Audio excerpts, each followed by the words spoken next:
Baal, o demônio mais temido da Bíblia, o falso Deus, o príncipe dos demônios, o senhor das moscas, o demônio que enganou e engana multidões de pessoas até hoje, que enganou até o povo de Deus, de Israel.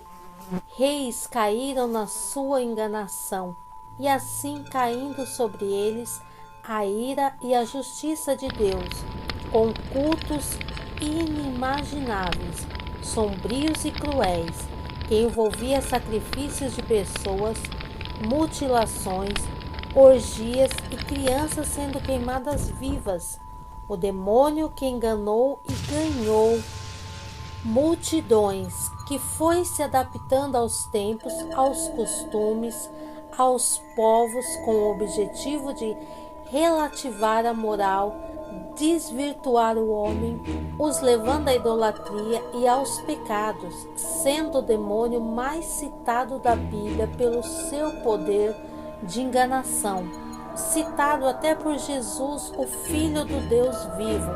Para entendermos melhor esse tema, Deus escolheu um homem, Abraão, cujos seus descendentes formariam uma grande nação, os israelitas, e desse povo sairia o Salvador do mundo, Jesus.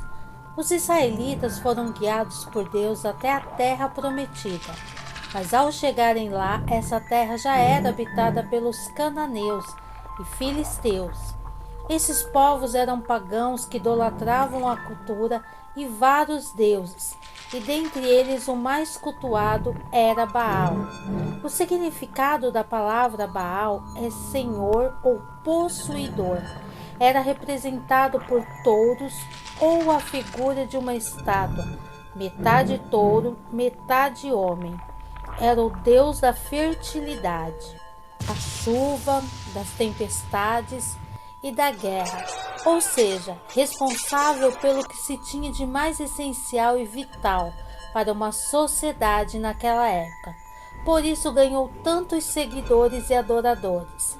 A Bíblia não cita qual é o demônio associado a ele, mas ele é diretamente associado a Satanás. Na Bíblia, Baal é frequentemente descrito como um deus falso que os israelitas foram proibidos de adorar em várias passagens. A Bíblia descreve os israelitas se desviaram a adoração a Deus e passaram a adorar Baal, mencionado como um símbolo do mal. É também deificado como demônio, Beelzebul. Esse nome é uma das variações ou adaptações que seu nome teve ao longo. Beelzebul é mencionado na Bíblia como príncipe dos demônios, ou senhor das moscas, o que pode ser uma referência ao fato que as moscas eram associadas à impureza e morte, sendo uma referência ao seu papel como um demônio maligno e corruptor. As moscas são vistas como criaturas impuras e perigosas. O culto a Baal era um dos mais pecaminosos de todas as religiões já feitas pelo homem, e uma das formas de cultuá-lo era queimando crianças em estátuas, metade touro, metade homem. Colocavam fogo na barriga da estátua e quando as mãos atingiam uma temperatura extremamente quente, o bebê era colocado nas mãos ardentes de Baal, enquanto a criança estava sendo queimada viva. Os fiéis se envolviam em relações sexuais com múltiplos parceiros na esperança de atrair Baal para trazer chuvas que dariam vida para suas culturas. Esses atos geravam muitas gravidezes indesejadas, que por sua vez essas crianças também eram sacrificadas. As crianças eram escolhidas com base em sua pureza e inocência. Acreditava-se que elas eram mais aceitáveis aos deuses do que os adultos. Os israelitas, ao se misturarem com esses povos, também adotaram a adoração a esse demônio, inclusive reis como Acabe, rei de Israel, que se casou com Jezabel, uma princesa fenícia que adorava Baal. Jezabel promoveu o culto a Baal em Israel e perseguiu os profetas de Deus. Mas Elias, um profeta de Deus, não teve medo e desafiou os sacerdotes de Baal em um duelo para ver qual Deus era o verdadeiro. O duelo foi realizado no Monte Carmelo e os sacerdotes de Baal foram convidados a orar para que ele enviasse fogo do céu para consumir um altar que eles haviam construído. Os sacerdotes de Baal oraram por horas, mas nenhum fogo desceu do céu. Elias então se aproximou do altar e orou a Deus. E imediatamente o fogo desceu do céu e consumiu o altar, a lenha, as pedras e até mesmo a água que havia sido derramada no chão. E o povo ficou impressionado com o que viu e exclamou: "O Senhor é Deus!" Elias então ordenou que o povo de Israel derrubasse os altares de Baal e matasse seus sacerdotes. E o povo fez. Porém, os atos de injustiça e idolatria, escolhido e praticado pelo povo, teve consequências desastrosas para Israel.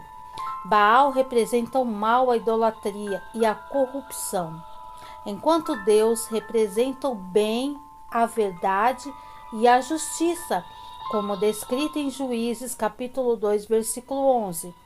Então o povo de Israel pecou contra Deus, o Senhor, adorando os seus deuses, os deuses dos cananeus. Eles deixaram de adorar o Senhor, o Deus dos seus antepassados, que os havia tirado do Egito, e começaram a seguir outros deuses, os deuses dos povos que viviam ao seu redor. Eles adoravam esses deuses e assim fizeram o Senhor ficar muito irado. Abandonaram a Deus, o Senhor, e começaram a adorar Baal, Astarote. O Senhor ficou muito irado com o povo de Israel e deixou que eles fossem atacados e roubados por povos vizinhos. Ele entregou os israelitas nas mãos dos inimigos que viviam ao redor e por isso eles não puderam mais resistir.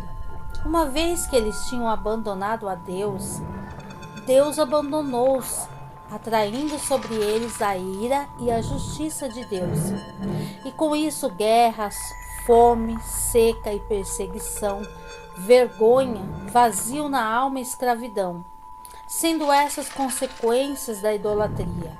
Deus usou isso para humilhar seu povo e trazê-los ao arrependimento e à confissão dos seus pecados.